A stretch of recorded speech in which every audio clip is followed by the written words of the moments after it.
Hi, friends. Thanksgiving is this week, which means we're about to start gathering with people we love and people who, well, sometimes make us lose our minds. You know who I'm talking about. That cousin who always makes a comment that they shouldn't, the family member who brings up politics in just the wrong way, the person who walks in late, loud, and ready to correct everyone. Or maybe it's just that relative who knows how to push your buttons and does it every year. But this year, I want to give you a gift, something that can protect your peace at every gathering this holiday season. It's the skill of becoming unoffendable. And yes, it is a skill. It's a choice, and something that Brant Hansen writes about in his powerful book, Unoffendable. Let's walk through it together. Hi, I'm Amber, your faith-based transformational coach. Here's the core message from the book. You don't have to carry offense. You think you have the right to be offended, but offense is actually optional. Let me say that again. You don't have to take offense, even when it's offered to you. Being easily offended doesn't make you more righteous. It actually makes you more stressed. Because when we feel offended, we're basically saying, I'm the judge here. I know what people should be doing. I'm right and they're wrong. And that posture, it drains joy. It builds resentment and it makes Thanksgiving dinners a battlefield instead of a blessing. But here's the good news. We can choose different. We can choose to be unoffendable and let go of anger the moment it appears. And we can choose to trust God that He can handle justice far better than we can. Proverbs 19:11 says, "A person's wisdom yields patience. It's to one's glory to overlook an offense." Overlooking, not ignoring, not pretending, just releasing it. Let me help you make some of this real life.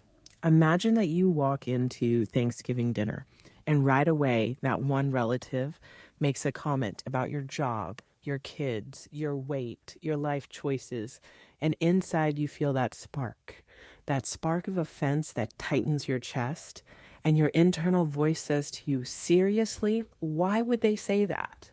In the past, that spark might turn into hours of irritation.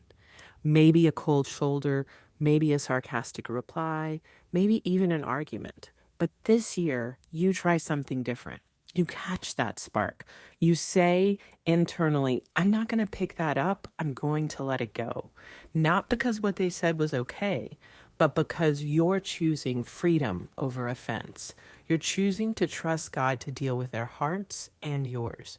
You're choosing to stay peaceful, present, and happy. You're choosing joy instead of letting one comment sabotage your entire holiday.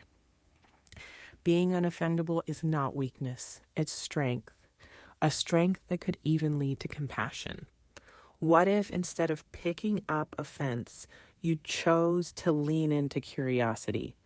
What could be going on for them that would make them act that way? Grief, insecurity, jealousy, unforgiveness. Being unoffendable is not choosing to let someone hijack your mood, your mind, or your Thanksgiving dinner. It gives you the opportunity to trade offense for compassion. So here are 3 ways to stay unoffendable this Thanksgiving. 1, pre-decide your posture. Before walking into any door, say to yourself, I'm not going to carry offense today. Hansen says that when we plan to let go of anger, we are less likely to cling to it. Number 2, assume the best, even if you're wrong. Maybe they didn't mean it to sound that way. Maybe they're stressed. Maybe they're unaware. Maybe they're just themselves. But giving others grace protects your peace. Number 3, you're not the judge. One of the most freeing lines in Hansen's book is this: we're not God. We don't have to fix people. You don't have to correct every comment. You don't have to defend yourself. And you don't have to take everything personal. You get to release it and move on. That release is what makes you unoffendable. So this week during your Thanksgiving dinners, as people start talking, joking, interrupting, oversharing, and underhelping, take a breath, smile, and choose the lighter load. Say to yourself, I'm not carrying offense today. I'm choosing grace. Because when we stop clinging to every hurtful comment, every awkward moment, every irritating personality, we make room for something better: joy. Thanks for hanging out with me today. If this message encouraged you, hit like, share it with a friend, and come back next week as we wrap up our series on maintaining joy during the holiday season. And remember, peace grows when you let go of offense and walk in grace.